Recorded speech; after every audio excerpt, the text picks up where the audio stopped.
কায়ৰ সদাচাৰটো কেনেকৈ ৰাখিব? প্ৰাণ দান ৰক্ষণ, পৰৰ উপকাৰ কামত এই শৰীৰটো ব্যৱহাৰ কৰিব।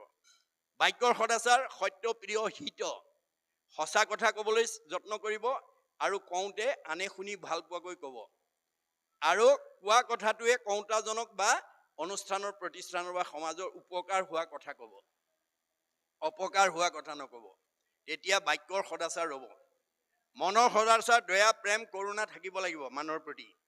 গমন সদাচাৰ ভৰিকেইটা দিছে ভগৱানে আমাক যাবলৈ বুলি অগম্যা গমন নকৰিব, যাবলৈ নলগা ঠাইলৈ গুচি নাযাব, নহ'লে আমাৰ পাপ হ'ব, হয়নে? গতিকে গমন সদাচাৰ, শৌচ সদাচাৰ, আমাৰ মানে পাচাব পায়খানা কৰি আমি মাটি পানী লৈ চাবোন তাবোন দি গা পা ধুই বাহিৰটো পৰিষ্কাৰ কৰিব লাগে। ৰাগ দেশ নাথাকিলে ভিতৰটো পৰিষ্কাৰ হৈ যাব। এই সদাচাৰটো আমাক লাগিব। শৌচ সদাচাৰ। অন্ন সদাচাৰ, আমাৰ অন্নৰ সদাচাৰটো আমাৰ আইসকলে বিশেষভাৱে পালন কৰিব।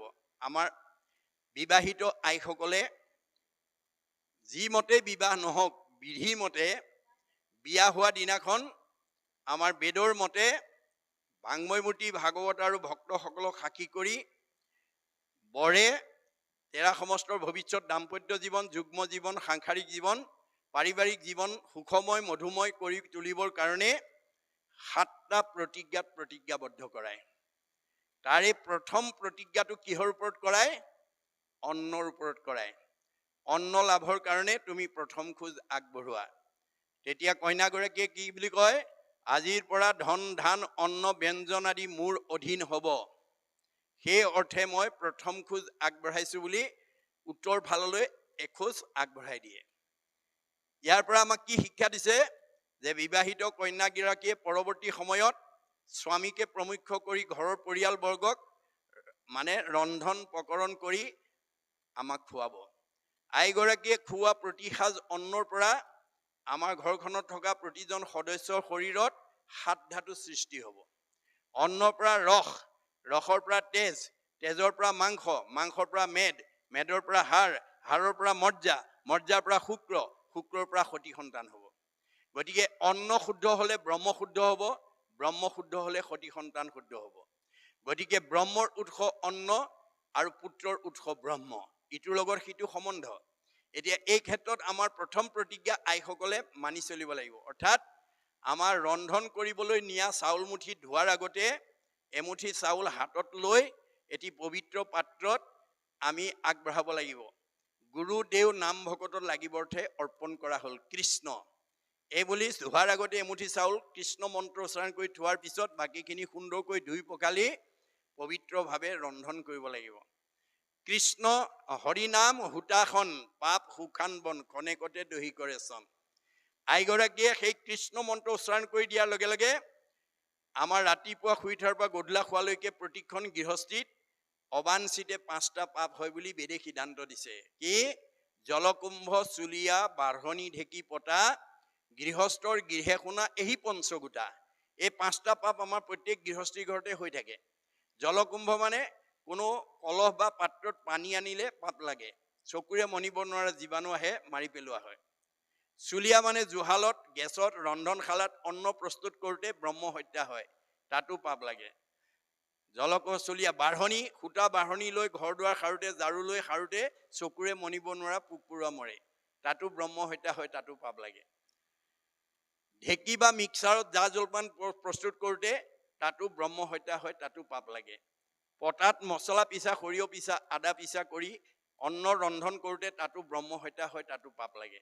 এই 5টা পাপ আমাৰ প্ৰত্যেকখন গৃহস্থীৰ ঘৰতে ৰাতিপুৱা শুই উঠাৰ পৰা গধূলা খোৱালৈকে কৰা কৰ্মবিলাকত অবাঞ্চিতে হৈ থাকে।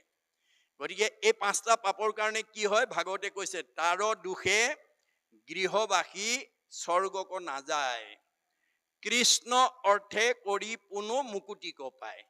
আইগৰাকীয়ে যদি কৃষ্ণ সংস্কৃতি অৱলম্বন কৰিব পাৰে, অৰ্থাৎ আমাৰ আইসকলে ভাগৱতৰ এই তত্ত্বটো বিশেষভাৱে মানে কাৰ্যকৰী কৰাৰ কাৰণে প্ৰচেষ্টা কৰিব। এইকাৰণেই আমাৰ আইসকলৰ ওপৰতে এখন ঘৰৰ সৰ্বাংগীন উন্নয়নটো নিৰ্ভৰ কৰে। ঋগ্বেদৰ মতে, ঋগ্বেদত কৈছে ন গৃহম গৃহম ইতি আহু গৃহিণী গৃহম উচ্ছতে তয়াহি সহিতা সৰ্বান পুৰুষায়াম চমুষ্ণুতে।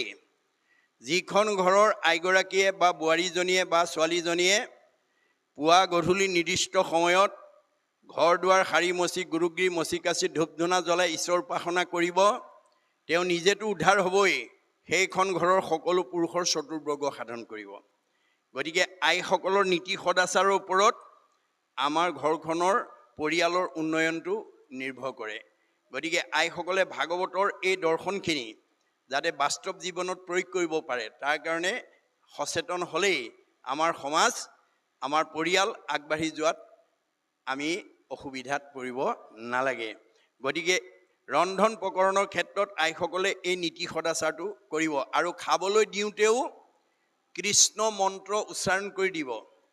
যিকোনো বস্তু দিলে, চাহ তামোলৰ পৰা ধৰি জা জলপানৰ পৰা ধৰি অন্নলৈকে যিবোৰ খোৱা বস্তু দিয়ে, সেই খোৱা বস্তুবিলাক দিওঁতে আইসকলে কৃষ্ণ মন্ত্ৰ উচ্চাৰণ কৰি দিব লাগে। তেতিয়া কি হয়, সেই দ্ৰব্যটো প্ৰদূষণ মুক্ত হৈ যায়, নহ'লে প্ৰদূষণযুক্ত হৈ থাকে, 5টা পাপ তাত লাগি থাকে। গতিকে আপুনি যিমান ধুনীয়াকৈ চাহকাপ নবনাওক কিম্বা যিমান ধুনীয়াকৈ জলপান বা অন্ন নবনাওক কিম্বা, কৃষ্ণ মন্ত্ৰ উচ্চাৰণ নকৰাকৈ দিয়া অন্নবিলাক অপবিত্ৰ বুলি বেদে সিদ্ধান্ত দিছে। আইসকলে বিশেষভাৱে গুৰুত্ব দিব। এই কথাবোৰ উঠি অহা আমাৰ মহিলা বা আমাৰ ছোৱালীবিলাককো আপোনালোকে এই নীতি শিক্ষাটো দিব। এইটো বেদৰ নিয়ম। কৃষ্ণ মন্ত্ৰহীন দ্ৰব্য মতিতাৰ দুষ্টা, অন্ন জল সুৰাতাৰ কুকুৰৰ বিষ্টা। আমাৰ বেদত কৈছে যে কৃষ্ণ বুলি নোকোৱাকৈ দিয়া দ্ৰব্যটো কুকুৰৰ বিষ্টা তুল্য অপবিত্ৰ বুলি কৈছে। শাস্ত্ৰই কৈছে যে কুকুৰৰ বিষ্টাৰ লগত কিয় তুলনা কৰিছে? গৰুৰ গোবৰো গোবৰুৱাই খায়, কিন্তু কুকুৰৰ বিষ্টা একোৱেই নাখায়, ইমান অপবিত্ৰ হৈ থাকে। গতিকে এই কথা জানি আপোনালোকে 7টা যি প্ৰতিজ্ঞা কৰিছিল বিয়া হোৱাৰ দিনা, বিশেষকৈ বিবাহিত আইসকলে প্ৰথম প্ৰতিজ্ঞা অন্নৰ ক্ষেত্ৰত এই নিয়মখিনি আপোনালোকে মানিব লাগিব। বাকীখিনি মই আজি আলোচনা নকৰোঁ, আমাৰ পাঠ বহুত আছে।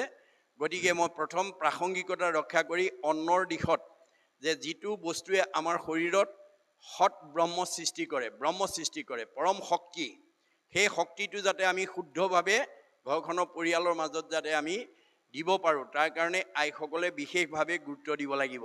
যিসকলে জৰক চৈতন্যকে পূজা কৰে সেই সম্পৰ্কে, আৰু লগতে আমাৰ মাধৱ পুৰুষে যেতিয়া কৈছে জৰ আৰু চৈতন্য সত্য আৰু অসত্যৰ মাজত, অকণমান কথা ব্যাখ্যা কৰি দিয়কচোন মহাপুৰুষ আমাৰ মাধৱদেৱৰ মতে। এতিয়া জৰ মানে যিটোৰ পৰা আমি কোনো ধৰণৰ মানে কথা বতৰা বা কোনো উপদেশ আদি নাপাওঁ, সেইটোকে স্বাভাৱিকতে জৰ বুলি কোৱা হয়।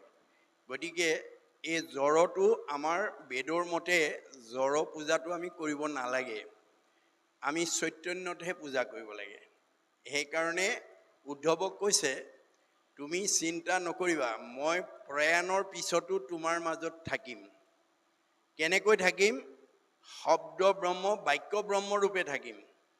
তিৰুদ্ধায় প্ৰবিষ্টু অয়ম শ্ৰীমৎ ভাগৱত নৰ্বম তে নয় বাংময় মূৰ্তি প্ৰত্যক্ষ বৰ্ততে হৰৈ শ্ৰৱণাত সেৱনাত দৰ্শনাত পাঠাত পাপনাশিনী।